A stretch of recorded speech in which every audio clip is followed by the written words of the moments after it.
state of Reading FC in July 2022 has never been more of a mixed bag. We're mere hours before the start of the season and we find ourselves written off by everyone with a pulse, no away kit, very little communications from the top office once again, and no recognised left back in the squad currently. However, a full pre-season under Paul Ince, some interesting and shrewd signings and some reasonably positive results over the last few weeks has left some fans very quietly optimistic indeed, despite the catastrophic season we all experienced in 21-22. I'm very much your stand-in host, Ben Thomas, and I'm joined tonight by Ross Webber as we embark on episode 302 to preview the season ahead. Ross, how are you doing this evening?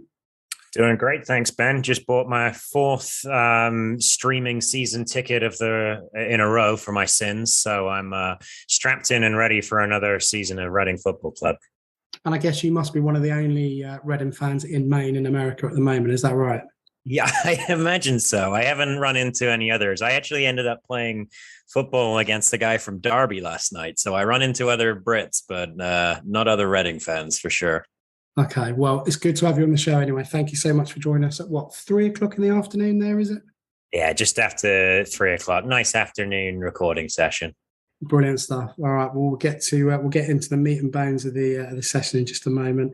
Just a quick shout out to our sponsors, ZC Films, and of course, another season where they're sponsoring us. We couldn't do it without those guys.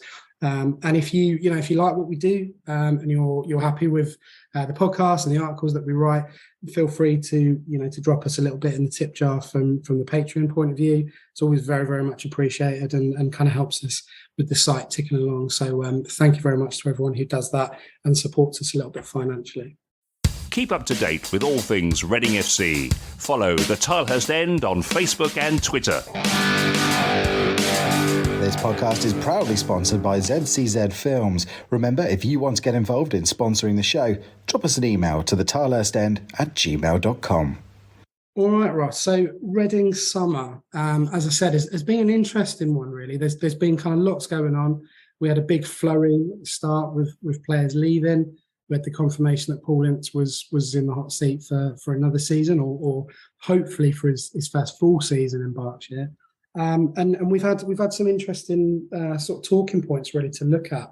Has there been anything from your point of view that has kind of stood out, whether it be tactics, any transfers, any friendlies, anything at all that you think, yeah, do you know what, I've got a shred of positivity to hold on to here?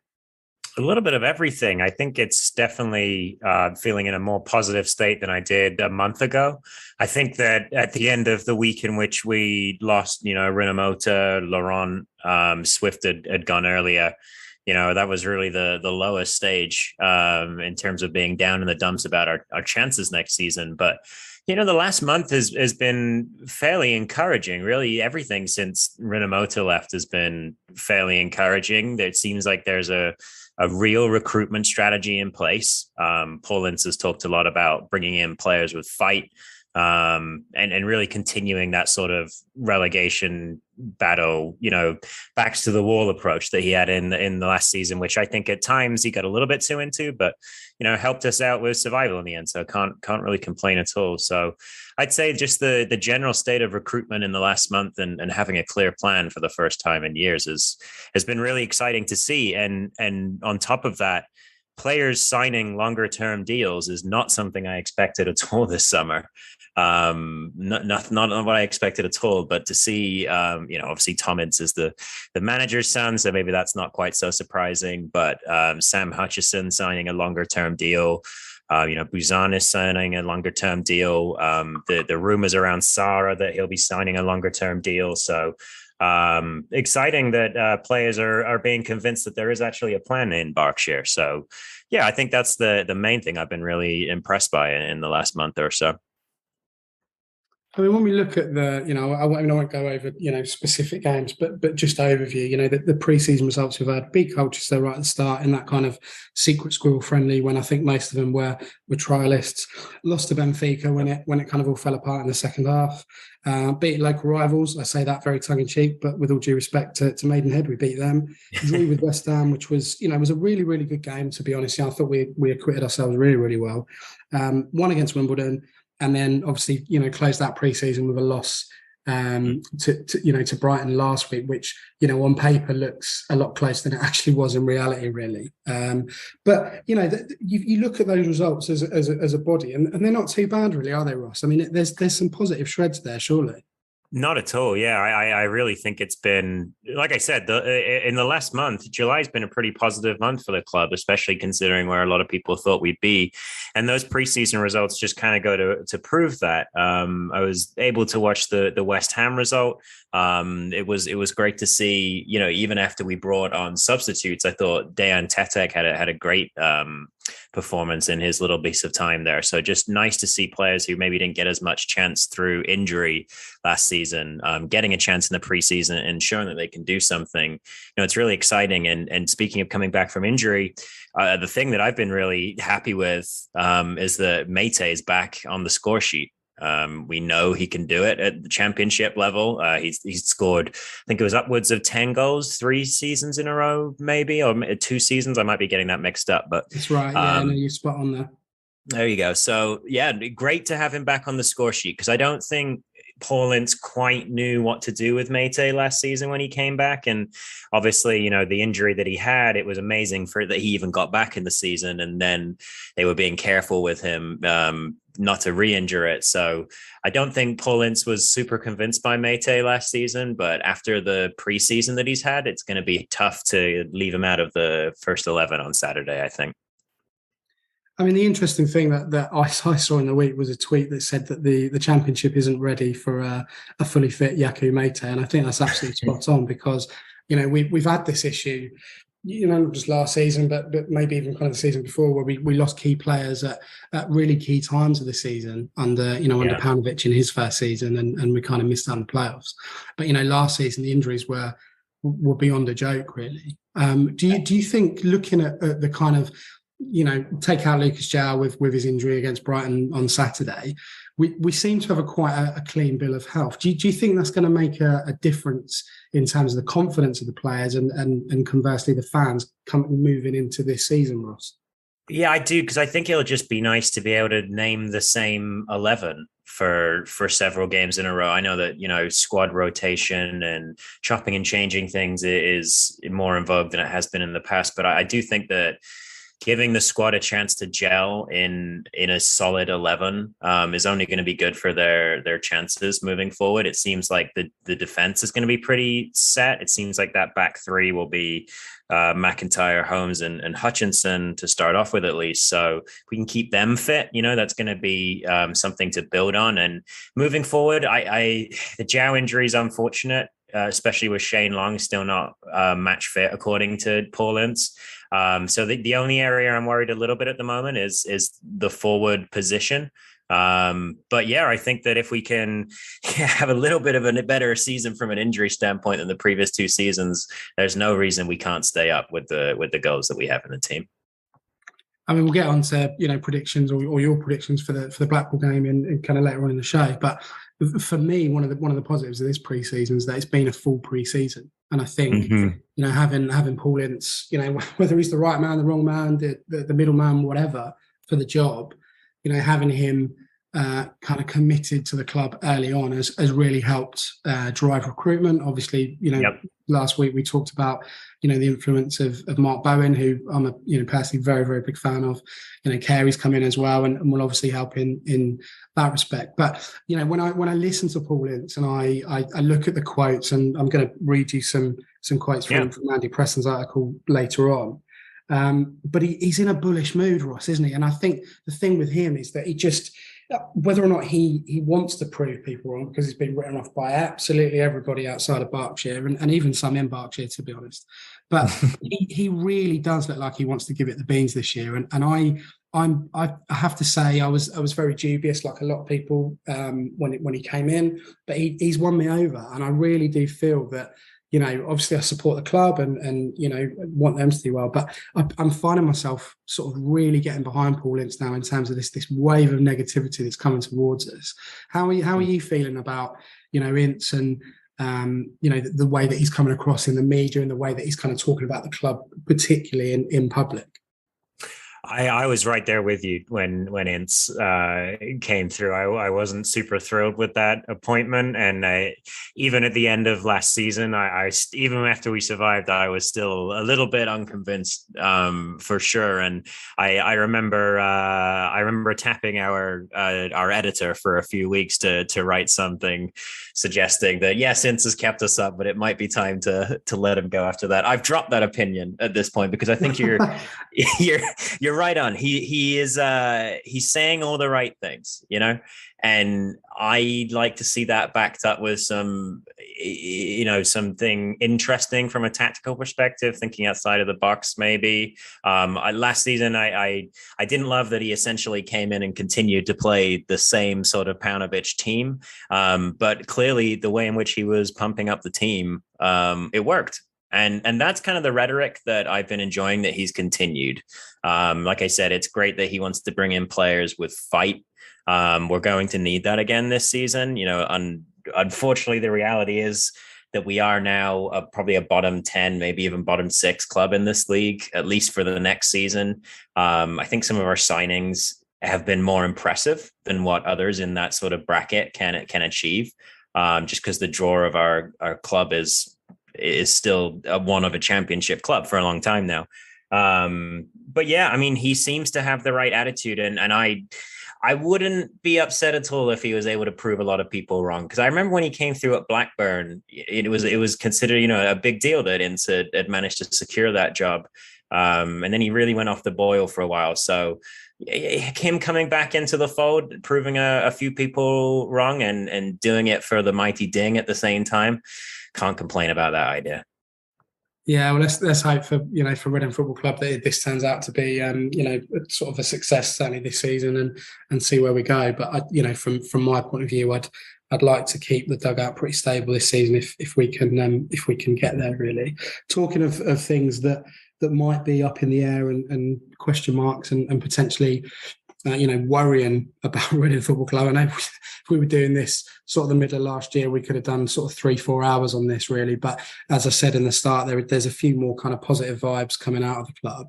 Is there anything at the moment that, Ross, that you think, well, yeah, I'm not happy with that, or that's going to cause us problems, or anything in particular that you're not losing sleep over? That sounds too dramatic, doesn't it? But what's the burning issue for you at Reading Football Club at the moment? Oh, it's hard to look past the left back problem, isn't it? Because as much as I'm excited to see Junior Hoylett return to the position that I remember him coming through in all those years ago, I don't think that that's a solution full time. So one thing I was going to say to praise the club is that I actually think their recruitment last summer wasn't bad too, but they just did it so late that we had basically lost a month before we really got rolling. Whereas this season, it seems like we've got a decent rubric of a squad in place, before the first game of the season, which is great, other than at left back. And if Hoylett has signed up for a year thinking that he's going to play left back, then good on him. I think that he'll do a job there, but I certainly don't think it's a long-term solution. So I'd like to see another left back come in before the season, before the transfer window ends. Certainly, I don't think we're going to get him before the season now, but certainly if that appears to be a position that other teams are attacking each time they play us because they've noticed we don't really have a proper defender there, I would hope that provides the impetus to improve that position as quickly as possible. Yeah, well, certainly last week, I don't know if you saw much of the game or any of the game really, but Brighton certainly taught us a lesson in how to use fullbacks properly with Lamptey and Cucurella, who may well be off this week or next to Man City, but they were just first class really. And I think if we're going to go down the route of the 3-5-2, we've really got to make sure that width is attacking enough, but also track back. I mean, obviously Yiadom is Andy Yiadom and he works incredibly hard and does what he needs to do. But that left hand side, I think going into Saturday is going to be interesting. And certainly, when we come back to kind of targets later on in the show, I'll kind of pick that back up really. But it's going to be interesting to see if we can fill that left spot certainly. And I think one of the things that you brought up as well, Ross, was the striking options. And we're in a situation where Zhao may well be out for a little period of time. I've not seen any updates today on that or recently. Shane Long, we know, took a knock against West Ham and has had a back injury there. So it kind of leaves Mate. But, we've still got Puskas, who on his day is not a bad striker to have, and whether or not he comes back in the fold. But, my concern, and I think I, had this last year, was the strength and depth. And I think with the recruitment that we've done, we ended up with something like 4 or 5 goalkeepers at one point in the summer, which was just farcical. Obviously, South has gone out on loan, but we are starting now to get a little bit more depth in certain areas, and it seems to be fitting the mould in which Paul Ince wants to play. He's picking players for the system rather than the other way around, and I think that could well sort of help us out and potentially stay in the league moving forward. Talking of the league, it's looking incredibly congested this season. There's some real big boys.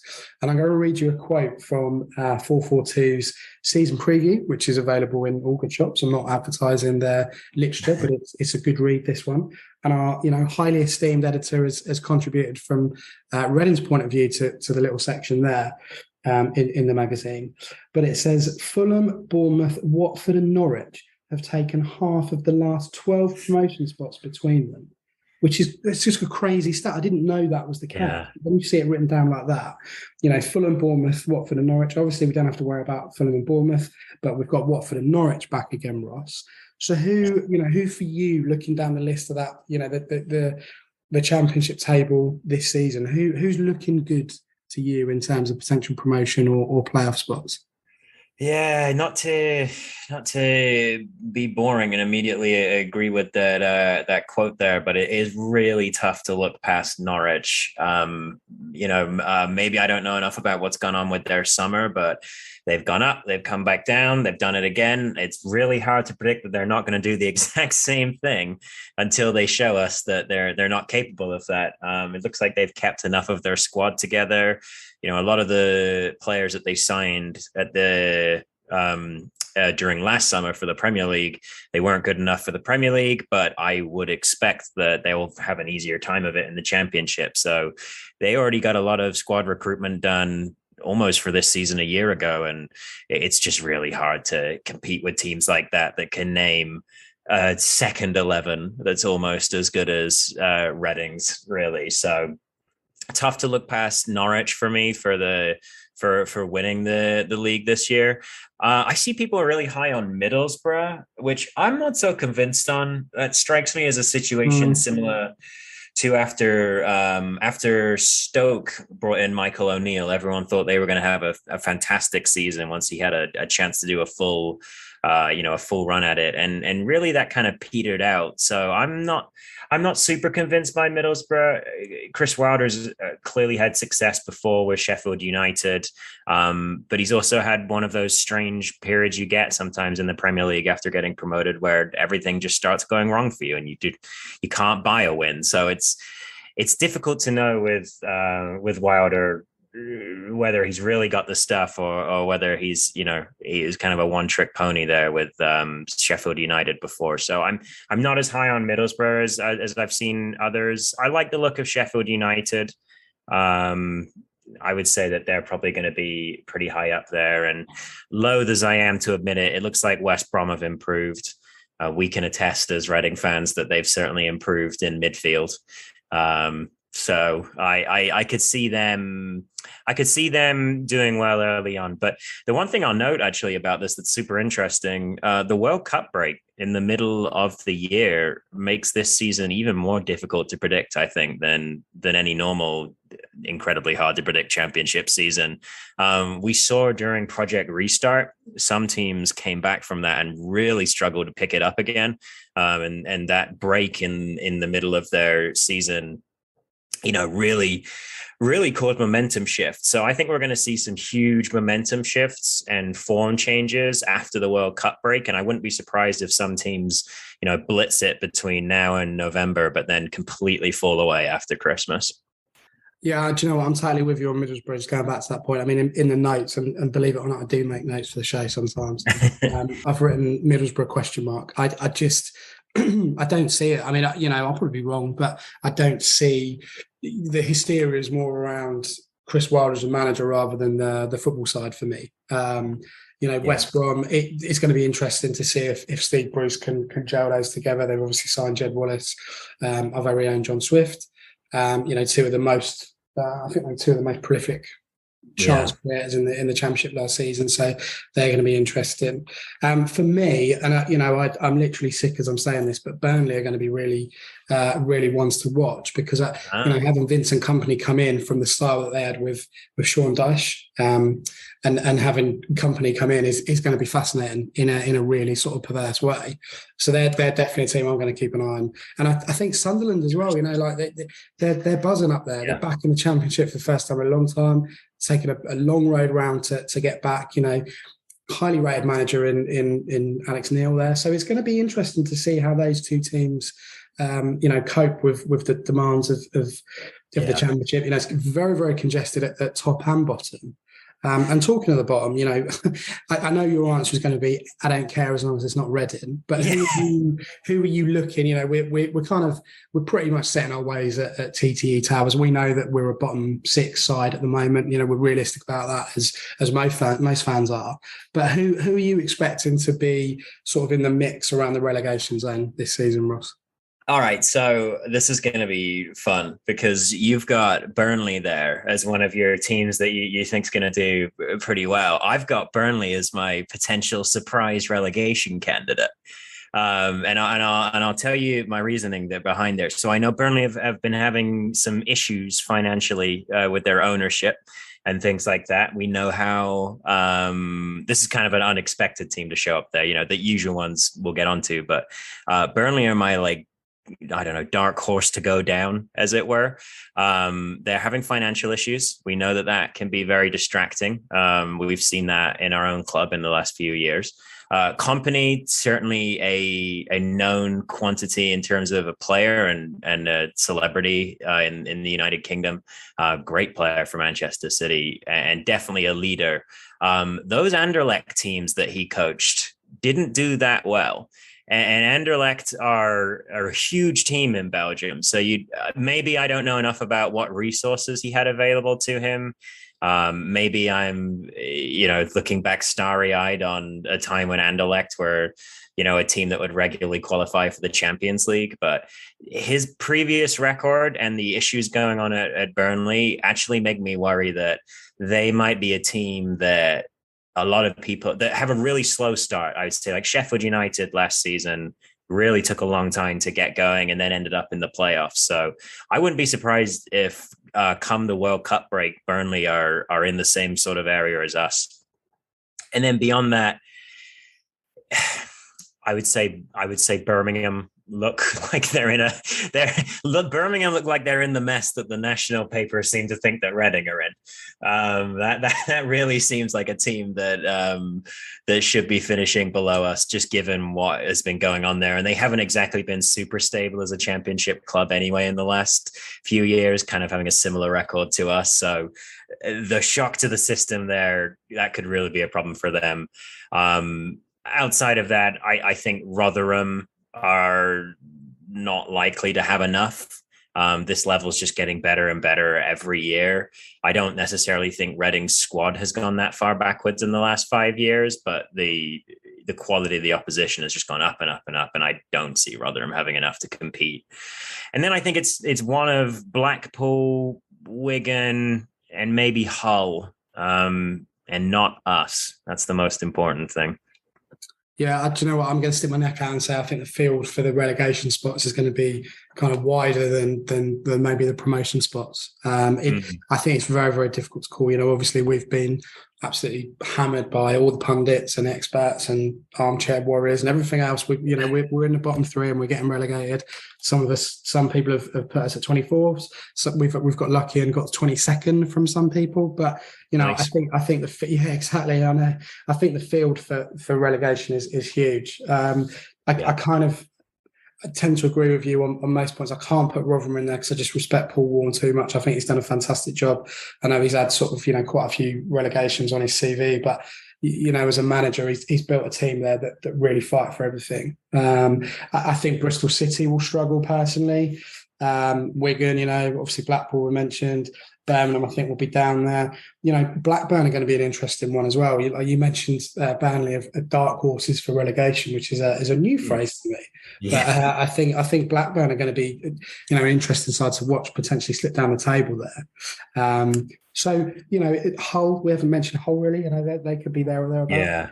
And then you've got the kind of also rounds in the middle. Millwall, QPR. Huddersfield have been tipped by some people, so it's going to be a big one, really. Yeah, I think you're exactly right. It's a huge field for it, and like I was saying with the World Cup break, we could have teams that just completely fail to get going again after that World Cup break and almost sleepwalk into the third tier. So, again, hopefully not us. So this is where I'm going to pin you to the mast now, Ross. I literally need a number from you in terms of where you think Reading Football Club will finish the 22-23 season. All right. So I think Reading will finish 18th.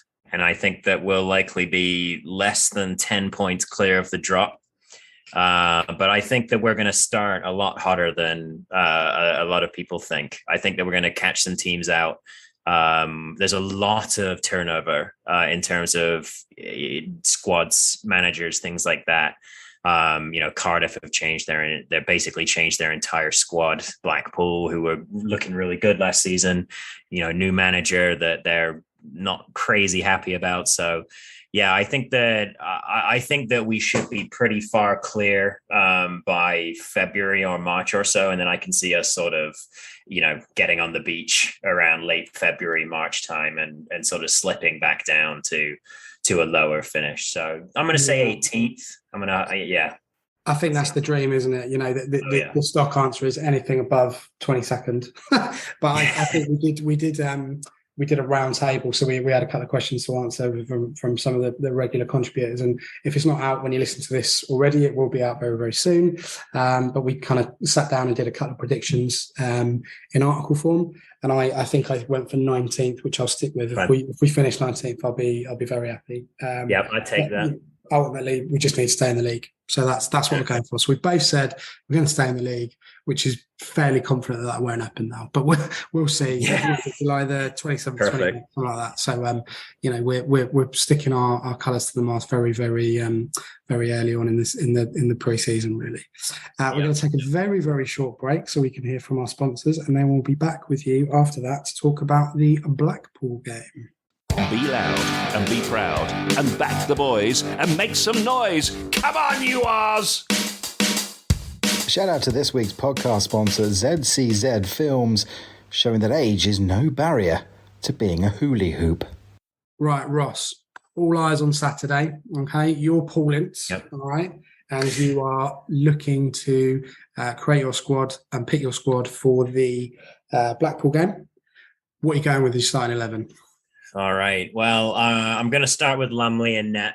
I think that he's looked pretty solid in preseason. I'm enjoying his communication. Certainly doesn't mind yelling at his back line. So we'll start with Lumley, I think, and then I like that back three until we start shipping goals. I think I'm going to be pretty pro the back three. So I would go with Holmes on the right, Hutchinson in the middle, and then McIntyre on the left.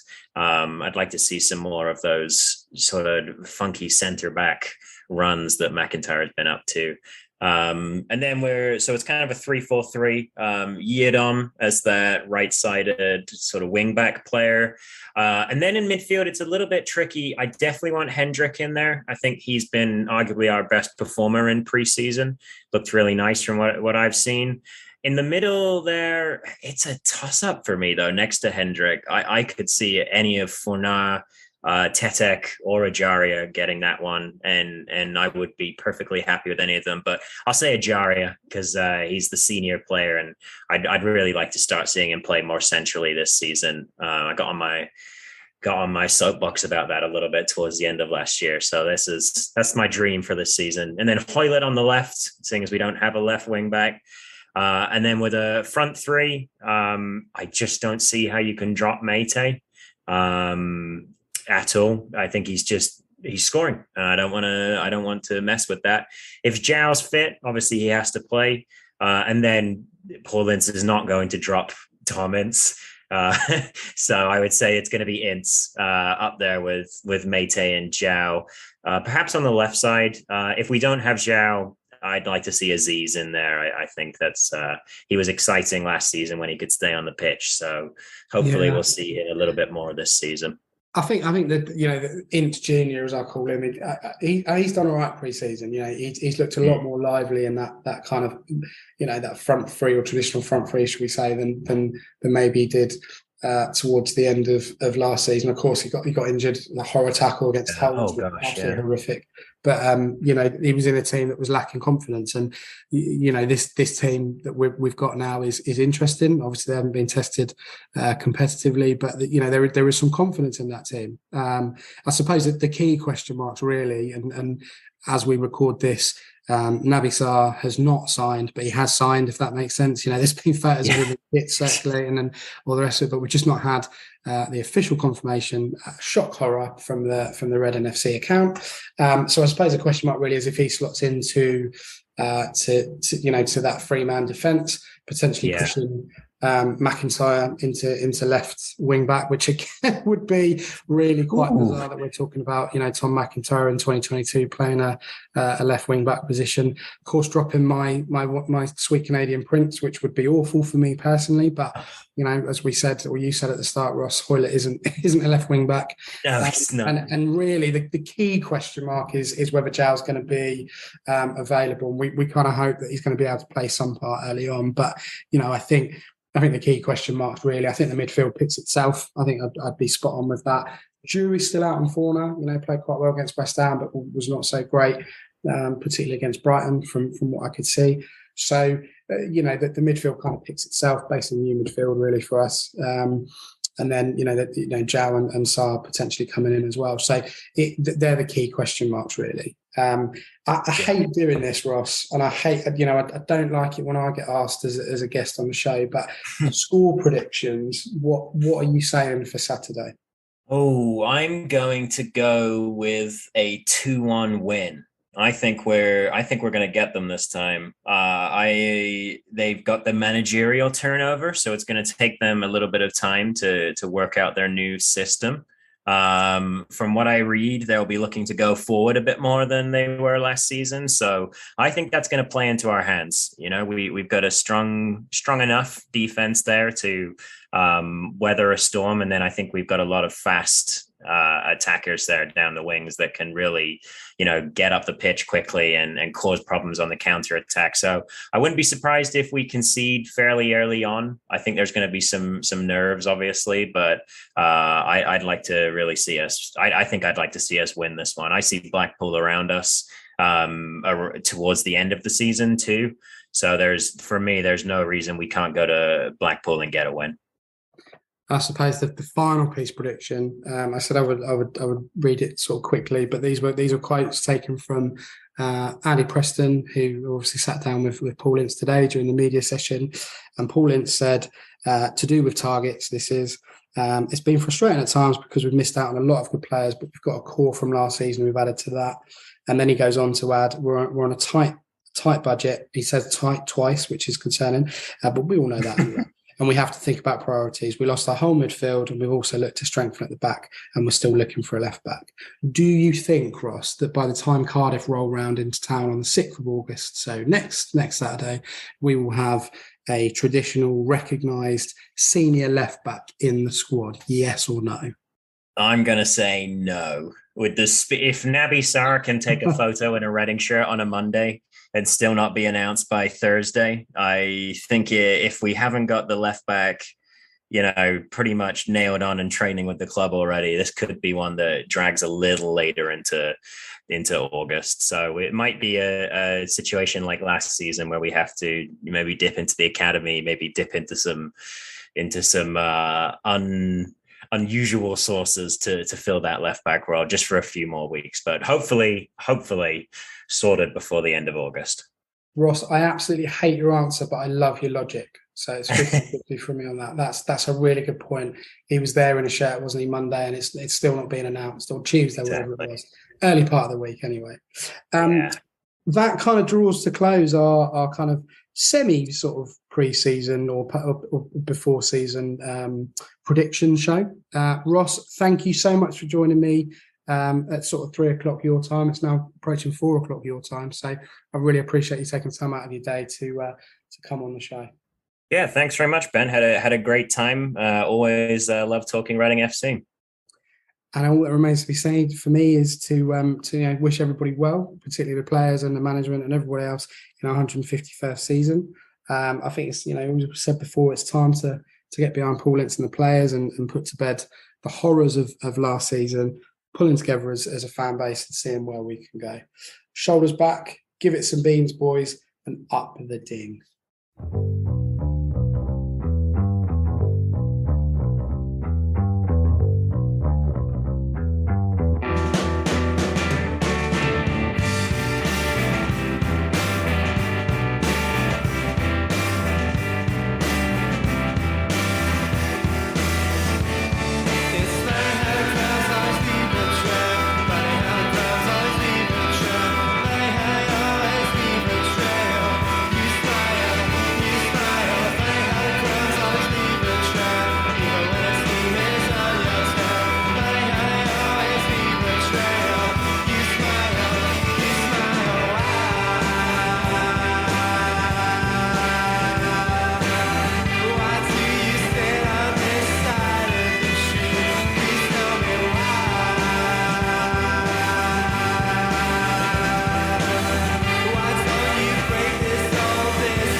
You smile.